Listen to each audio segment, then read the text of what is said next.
전쟁이 끝났는데도 끝없이 남한을 이렇게 이 전쟁으로 여러 가지 방법으로 통일시키려는 김일성의 그 야망 때문에 많은 간첩들을 보냈잖아요. 그래서 이 간첩들이 나타날까 봐서 굉장히 무서워했어요. 거기에 이제 무슨 살인 강도들 아니면 막 이 깡패들 또 도둑들 이런 사람들이 우리 어렸을 때는 제일 무서웠었어요. 근데 지금은 이런 의식주 문제 또 분단 문제 이런 것들이 좀 해결되니까 어떤 사람들이 무섭느냐, 모르고 멀리 있고 갑자기 나타난 사람들이 아니라 평소에 함께 하면서 절친하게 지내던 사람들이 무서운 그런 시대가 되었어요. 소위 한마디 말하면 인간관계의 어떤 갈등이죠. 갈등. 전에는 어지간한 갈등이 있어도 이해하고 넘어가고 함께 했는데 지금은 조그만 갈등이 있어도 서로 나눠서 버려요. 뭔가 뜻이 조금만 안 맞아도 이게 갈라서 버려요.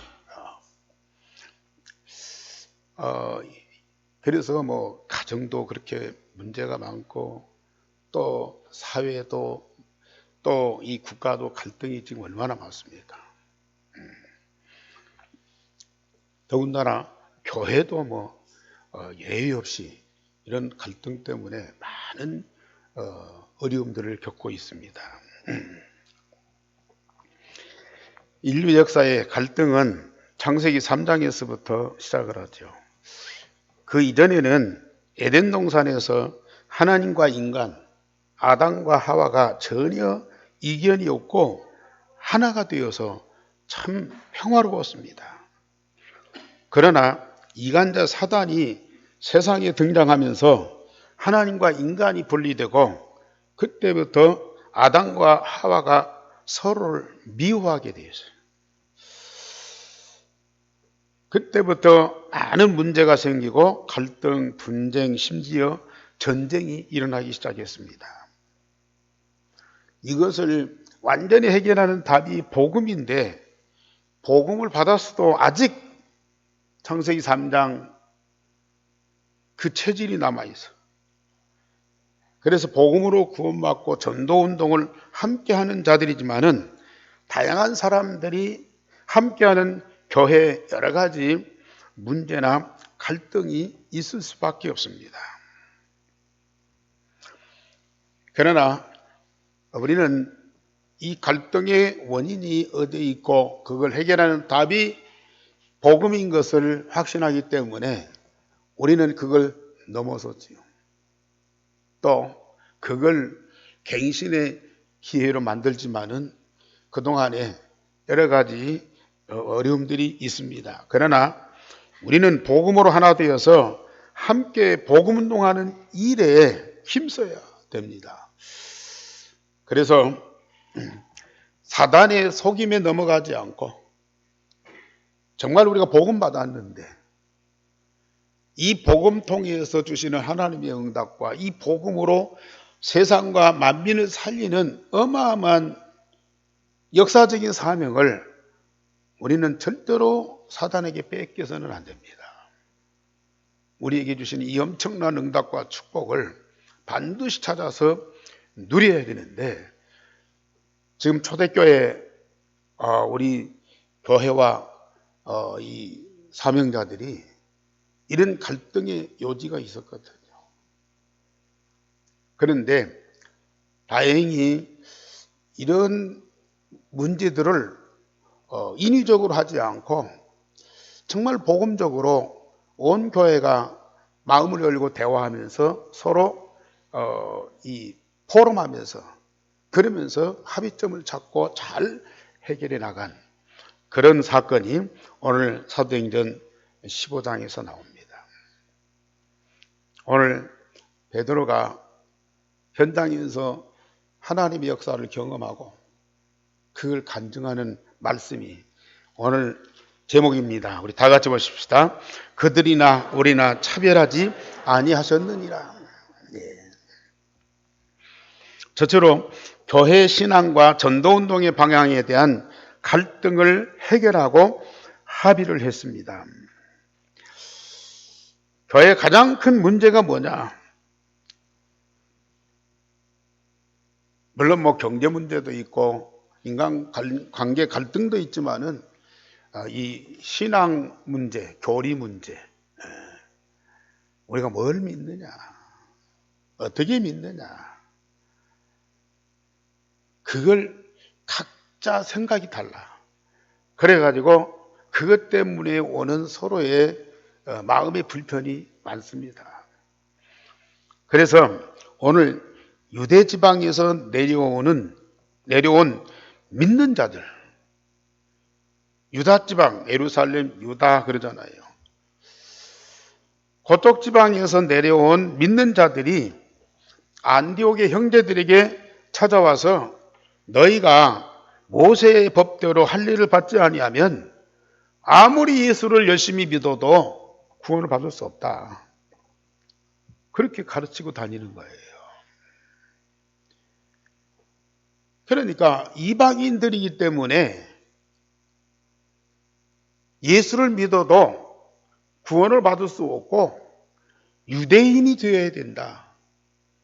유대인이 되기 위해서는 율법을 행하고 할례를 받아야 된다. 그걸 조건으로 가르쳤습니다. 유대인과 이방인을 분류하는 이 문제는 구약의 이스라엘 백성들의 고질적인 문제였어요. 복음운동하는 예루살렘 교회와 복음 가진 전도자들에게도 심각한 논쟁의 대상이었죠. 그래서 사도행전 11장에서도 베드로가 고넬료의 집에 가서 복음 전하고 밥 먹었다고 예루살렘 교회 사도들과 장로들이 현란하게 비판을 했었어요. 베드로가 그 자리에서 하나님이 이끌어서 어쩔 수 없이 가서 복음을 전할 수밖에 없었다. 그것에도 하나님이 성령으로 역사하시는 것을 내가 분명히 봤다. 그래 상황을 설명했더니 그걸 이해하고 수긍을 했었습니다. 그런데 이제는 이 성도들 중에 예루살렘과 유다에 있는 이 성도들 중에 소위 바리새파 이 사람들이 예수를 믿고 구원을 받았지만은 유대인 아니면 절대 안 된다는, 예수는 유대인의 그리스도고 하나님은 유대인의 하나님이다. 그런 강한 신앙, 그 신념이 그대로 남아있는 거예요. 그래서 먼저 이방인은 유대인이 되어야 하는 절차가 꼭 필요하다 이거죠. 유대인의 그 표시가 뭐냐? 할례를 행하는 거예요. 유대인 남자는 무조건 할례를 받아야 돼요. 할례를 받아야만 유대인이 되고 유대인이 돼야만 구원받을 수 있다. 그래서 이방에서 전도하는 자들에게는 교회의 따가운 시선을 받아야 했습니다. 그동안 몇 차례 걸쳐서 실제 전도 현장에서 또 교회에서 논의하면서 많이 이해도 하고 해소가 되었지만은 아직도 강하게 주장하는 사람들이 안디옥에까지 내려와서 믿는 유대인들에게 모세 율법과 할례를 강요하는, 그러니까 혼란이 오는 겁니다. 지금까지 바울과 바나바가 복음운동하면서 현장에서 예수가 그리스도 되심을 증거하고 그를 믿고 영접하면 구원받고 하나님 자녀가 된, 그래서 지금까지 신앙생활 아주 잘하는 그들 중에는 이 복음운동하는 제자들도 많이 나왔거든요. 그런데 어떤 사람들이 와서 이 율법과 할례를 강조하니까 혼란이 오는 거예요. 바울과 바나바가 그 얘기를 듣고 유대에서 내려온 사람들 만나서 많은 대화를 했어요. 근데 이 대화가 잘 안 되는 거예요. 대화가 다툼이 되고요. 변론이 되고 논쟁이 됐어요. 그러니까 결론이 안 나는 거예요. 그래서 우리는 이걸 해결할 수 없으니까 예루살렘의 총회 거기다 보고하고 그 지도를 받자. 그래서 대표자를 파송해서 예루살렘 총회에다가 보냈는데 바울, 바나바 그리고 몇 사람 선정을 해서 예루살렘 총회에다가 파송을 했습니다.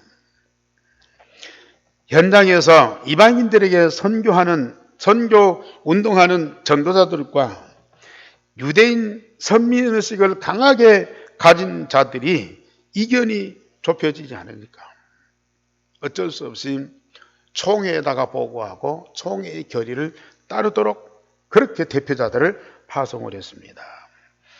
그래서 예루살렘 교회 사도들과 장로들에게 이들이 가서 하나님의 역사와 현장에서 일어났던 사실들을 보고를 했어요.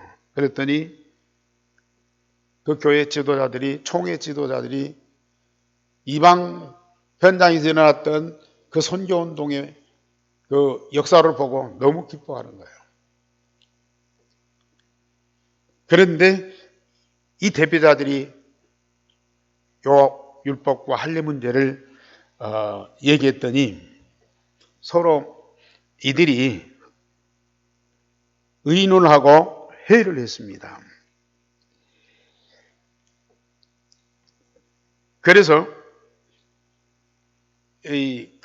아까 말씀드렸지만은 전통을 보수하고 그걸 고수하는 그 바리새파 믿는 사람들, 지금은 예수 믿지만은 과거에 바리새파에 속해가지고 유대교의 신앙생활했던 그 사람들이 계속 강조를 하는 거예요. 아무리 예수 믿어도 모세의 율법과 할례를 부정할 수는 없다. 그러니 이방인들은 누구나 할 것 없이 무조건 모세의 율법대로 할례를 받게 하자. 그걸 자꾸 강조를 하는 거예요. 거기서 많은 의논과 변론이 있은 후에 베드로가 일어나서 말을 합니다. 하나님이 이방인들도 우리와 똑같이 복음을 전하게 하시고 그때 성령이 역사하는 것을 내가 현장에서 봤다.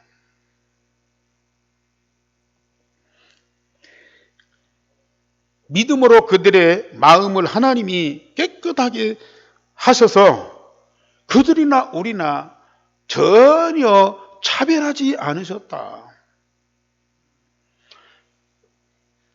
우리는 그들이 우리와 동일하게 주 예수의 은혜로 구원받는 줄을 믿노라. 현장에서 일어난 하나님의 역사를 그대로 설명을 했어요. 그리고 이 예루살렘 교회 감독이고 예루살렘 총회의 책임자인 이 야고보가 성경을 들어서 말씀을 합니다. 하나님이 처음으로 이방인 중에서 자기 이름을 위한 백성을 취하시려고 그들을 돌보신 것을 시므온이 말했는데 아모스 9장 11절 12절에 이후에 내가 돌아와서 다윗의 무너진 장막을 다시 지으며 또 그 허물어진 것을 다시 지어 일으키리니 이는 그날은 사람들과 내 이름으로 일컬음을 받는 모든 이방인들로 주를 찾게 하려 함이라 하셨으니 다시 성전을 건축하고 잃어버린 언약을 다시 회복해서 신앙생활하는데 이제는 유대인만이 아니고 이방인들도 와서 주를 찾도록 그렇게 하나님이 문을 여셨다. 아모스 선지자를 통해서 그렇게 말씀하셨다. 바리새파 신앙생활 했던 분들이 강하게 주장하지만은 선교 현장에서 지금 바울과 바나바가 일어났던 하나님의 역사, 그걸 설명하고, 베드로가 고넬료의 집에서 하나님이 역사하셨던 역사적인 사건을 그대로 설명하고, 또 이 야고보 감독은 성경을 들어서 분명하게 이 자료를 제시하니까 그 바리새파 사람들도 그걸 거부할 수가 없는 거예요. 다만 그들의 의견을 100% 무시해서는 안 된다. 그리고 아무리 믿는 사람이라도 기본적으로 지켜야 할 도리는 꼭 지켜야 된다 해서 우상 숭배하지 말아라. 그건 당연한 거죠. 그리고 음행하는 것을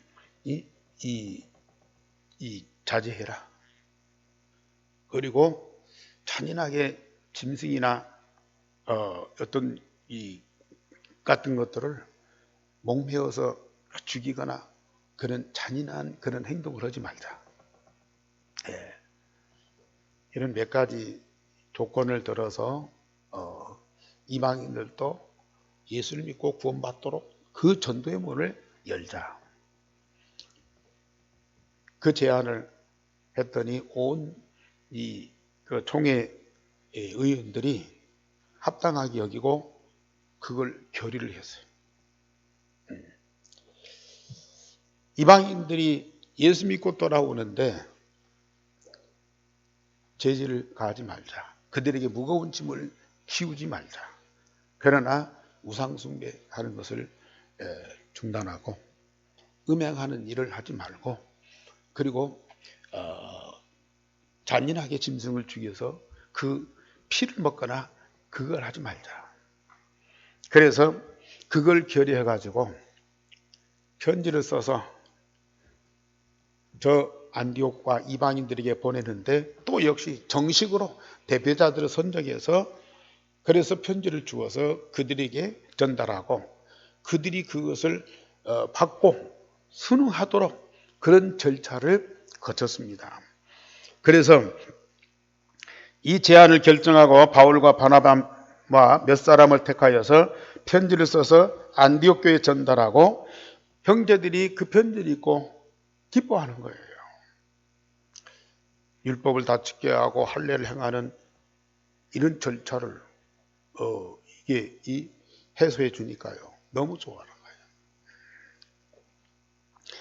사실 우리가 이 신앙의 대상이나 그 믿음의 교리를 이거다 저거다 하고 정확하게 판단한다는 것은 쉽지를 않죠. 그런데 이것을 지금 여러 신학자들이 또 많은 그 교회 지도자들이 오랜 세월 동안 성경을 읽고 현장에서 일어났던 하나님의 역사를 근거로 해서 그걸 조직화시켰어요. 소위 이제 조직신학이라고 그러고 교리라고 하는데, 우리 신앙의 그런 그 내용을 정리해서 모든 성도들이 이해하고 믿고 그대로 순응하도록 그런 것들을 만들어서 우리 성도들한테 전달하는데, 물론 그것이 완벽한 건 아닙니다. 교단마다 또 달라요. 뭐 장로교 교리가 다르고, 또 성결교, 침례교, 또 순복음, 감리교, 이런 교리 다 달라. 근데 사실 가장 중요한 핵심은 복음이거든요. 이 복음이 정확하게 정리돼서 복음으로 구원받고 하나님의 말씀으로 응답받도록 하는, 이게 제대로 정리가 안 된 교단, 그런 교회가 너무 많은 거예요.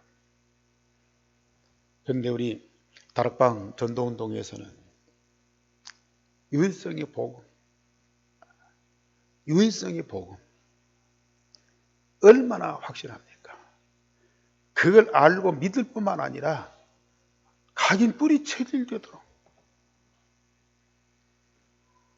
이론이 아니고 교리만이 아니고 이게 우리의 이 삶 속에 현실화되도록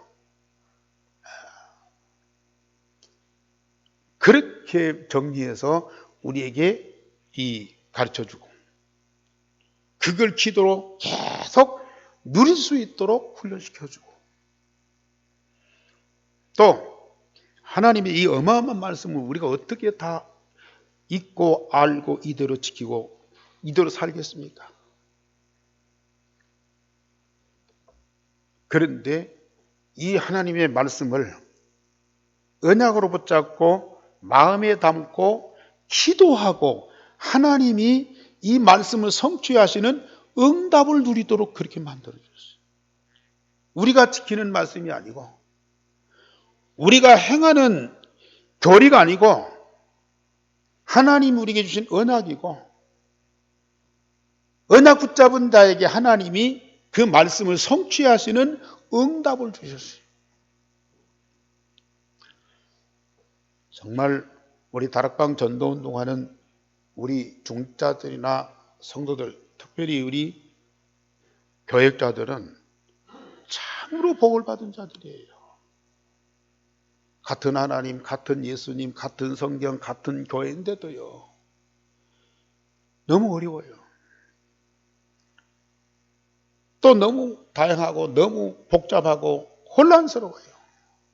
그러니까 교단이 갈라지고 교파가 갈라지고 그래서 수많은 이 논쟁이 있고 서로 갈등이 있고 분쟁이 있고 이런 것들이 우리 기독교의 역사가 되어버렸어요. 그런데 정말 정확한 복음을 다 정리해서 각인 뿌리 체질되고 이게 우리 일상의 삶이 되도록 만들고 그러면서 하나님이 우리에게 언약으로 주신 말씀들이 그 흐름 속에서 한꺼번에 하루아침에 이 말씀이 다 성취되고 다 응답 드릴 수 없잖아요. 그러니까 강단을 통해서 그 말씀의 흐름 속에 우리가 들어가면 시간표 따라서 내게 가장 적합하도록 말씀이 성취되는 그런 응답을 주시더라고 말이에요. 저는 우리 애한교회 중직자나 성도들이 그거 들어보면은 별거 아닌 것 같아도요. 이 정확한 복음이 각인 뿌리 체질되어 있어요. 그리고 이런 사람 저런 사람 이런 정보 저런 지식 많이 듣지만은 하나님의 말씀의 흐름 속에 있어요. 결국은 하나님의 말씀이 우리 안에 들어가서 우리를 재창조해요. 성령과 말씀은 창조의 영이고요. 창조의 능력이거든요. 성령이 우리 안에 있고 하나님의 말씀이 우리 마음에 담아지면 반드시 하나님의 생명과 하나님의 능력이 역사하게 돼 있어요. 그래서 우리 성도들이 말씀 받고 치유되고 날마다 새롭게 재창조되고 서비스로 되어져 가잖아요. 그래서 남는 자잖아요. 남을 자잖아요. 남길 자잖아요. 여러분들은 반드시 이 응답을 누리게 돼 있어요. 사실 이 다락방 전도운동 시작할 때 전국 각지에서 목사님들이 많이 왔어요. 한 달에 한 번씩 그 서울에서 집회할 때는 목사님들이 막 3,000명이 모여왔어요.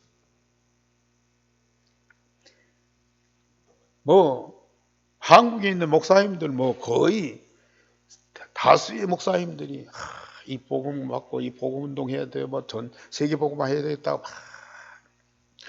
몰려들었는데 하나씩 빠져나가는 거예요.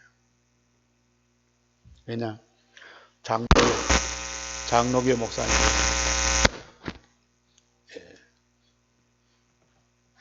장로교 목사님들은 어떤 그 보수적인 또 율법적인 그 틀이 있거든요. 그 틀을 갖고 이 복음 받고 이 말씀 받고 복음 운동을 하려고 그래요.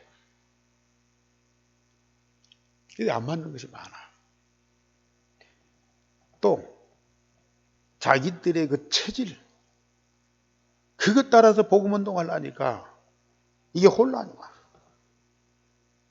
그래서 하나씩 하나씩 빠져나가. 성결교회 목사님들은 막 거룩거리고. 근데 이 다락방하는 목사님들 성도들 보면은 방종하는 것 같고, 지멋대로 하는 것 같고, 뭐 질서도 없는 것 같고. 그래, 네가 안 맞아. 또 빠져나가. 또 순복음에 서울 목사님들은 막 불러 막 뜨겁게 기도하고 막 열심히. 근데 이 다락방하는 목사님 성도들은 기도하는 것도 아니고 뭐 안 하는 것도 아니고 뭐가 뭔지 그러니까 뭐시 안 맞다고 해서 빠져나. 그래서 한 500여 명 남았어요. 그분들이 훈련을 계속 받으면서 지금은 얼마만큼 복음이 확실하고 말씀에 응답받으면서 너무 행복하게 하잖아요. 우리 다락방하는 목사님들, 제 일성이 뭐냐? 우리는 복음 때문에 너무 행복하다.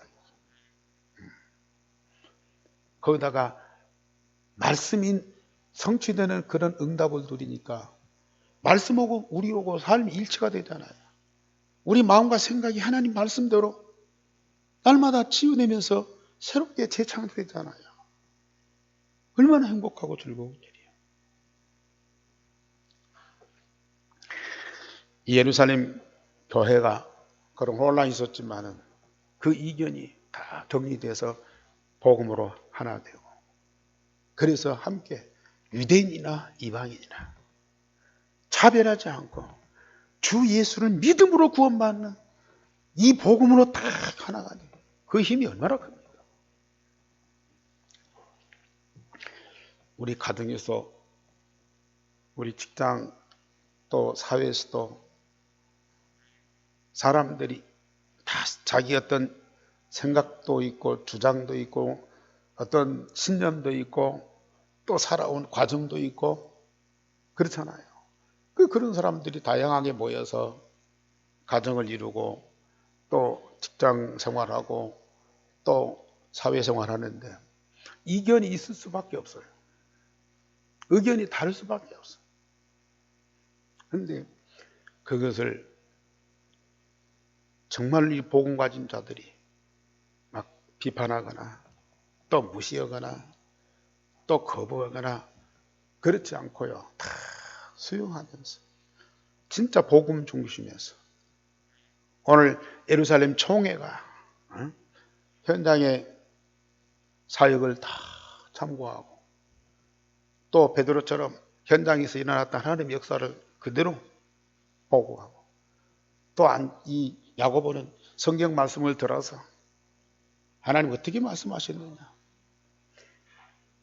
그런 것들을 바리새파가 아무리 강조하지만 그걸 거부하지 않고 수용하면서 그러면서 합일점을 만들어 가지고 조화를 이루고 그래서 정말 이 복음운동이나 또 일이나 가정생활 이걸 잘 유지하고 지속하도록 하는 그런 주도적인 역할을 누가 해야 되느냐? 바로 복음 가진 전도자들이 그걸 해야 되거든. 바벨탑을 사람들이 힘을 모아갖고 높이 쌓았지만은 결국은 바벨탑은 무너지고 흩어졌어. 그러나 이 복음은 237 나라 5천 종족을 다 하나로 모으는 위대한 힘이거든요. 우리는 이 복음을 가지고 진짜 복음 운동하셔야 돼요. 결국은 하나가 될 수밖에 없어요. 그러나 두 번째로 바울과 바나바가 사역자 문제로 서로 다투고 갈라섰습니다. 다양한 사람들이 이견은 조정되었는데 위대한 전도자 바울과 바나바는 이견이 좁혀지지 않고 이게 나누어져서 갈라서는 그런 사태까지 벌어졌어요. 지금도 참 이해가 안 돼요.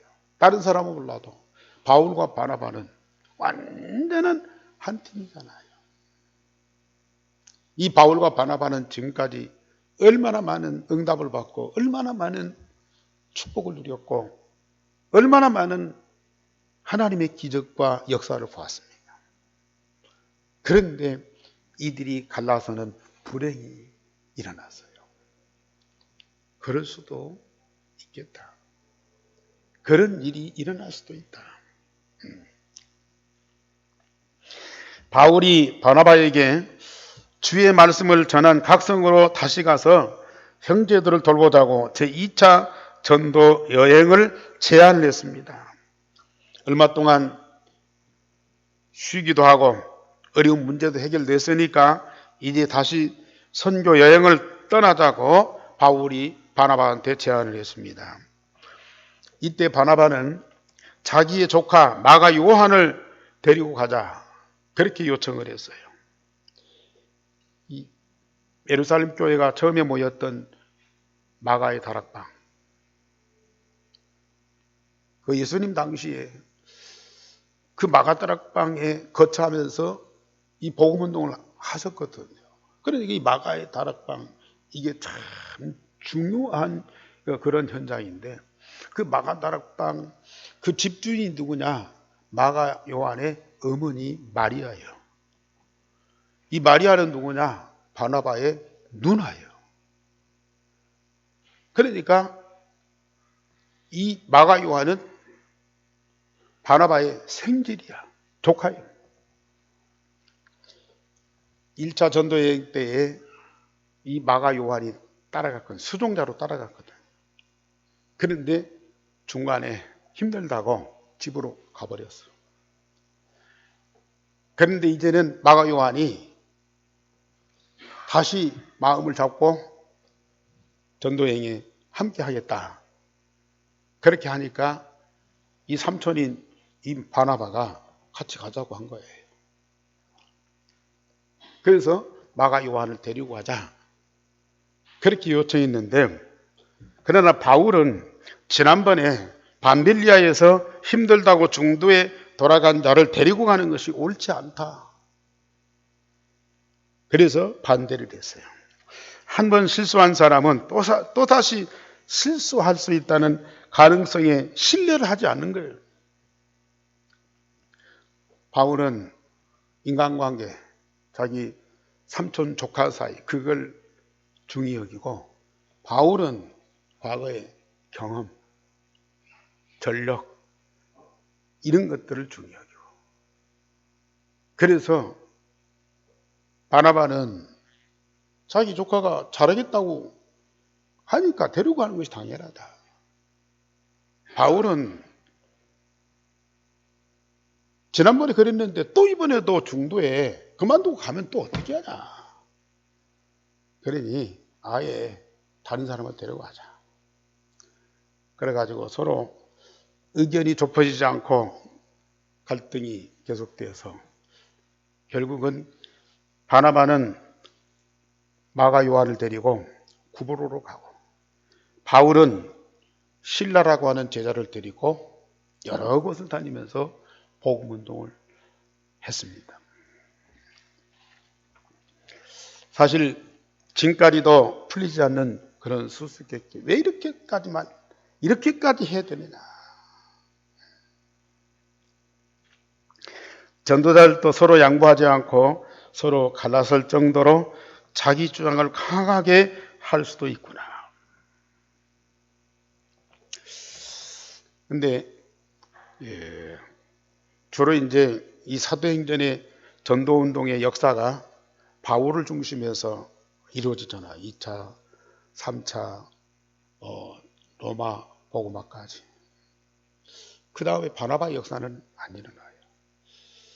그러면 바나바의 사역은 여기까지냐.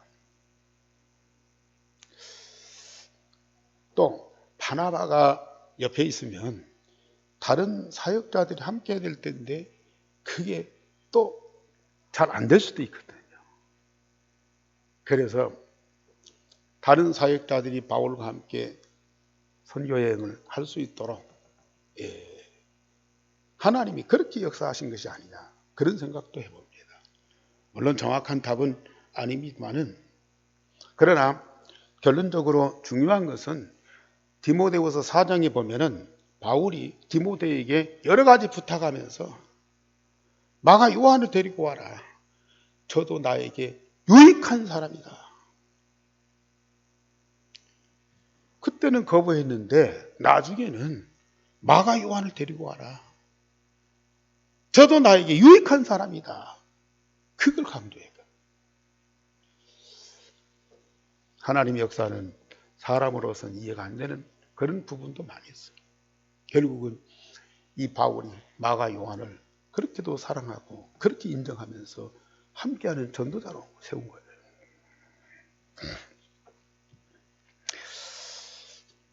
결론적으로 말씀드립니다. 우리는 유일성의 복음으로 각인 뿌리 체질되어 오직이 되고 원리스가 되어야 됩니다. 물론 우리의 체질도 있고 경험도 있고 우리의 신념도 있고 우리의 어떤 이 주장도 있지만은 이런 것들 다 내려놓고 유일성의 복음으로 오직이 다 되어서 원리스 되고 하나가 될 때, 주님과 우리가 하나가 되고 우리 성도들과 원리스 될 때 여기에 오는 응답은요 어마어마한 거예요. 오직이 되고 원리스가 되어서 하나님이 여시는 영적인 세계를 바라보면요 영원하고 무궁하고 참 영광스러운 것들이 너무 많은 거예요. 근데 내가 살아있고 나 중심하고 내 것을 가지고 자꾸 고집을 피우다 보면은 내 한계를 못 넘어서는 거예요. 나에게 내가 갇혀버리는 거예요. 그러다 보면 이 어마어마한 것들을 우리가 못 보는 거예요. 그래서 유일성의 복음으로 각인 뿌리 체질되고 오직이 되고 주님과 내가 원리스 되고 성도들과 내가 한 몸으로 하나 되어서 함께 해보시라니까요. 사람으로서는 세상으로서는 상상할 수 없는 것들이 그 속에 다 준비되어 있어요.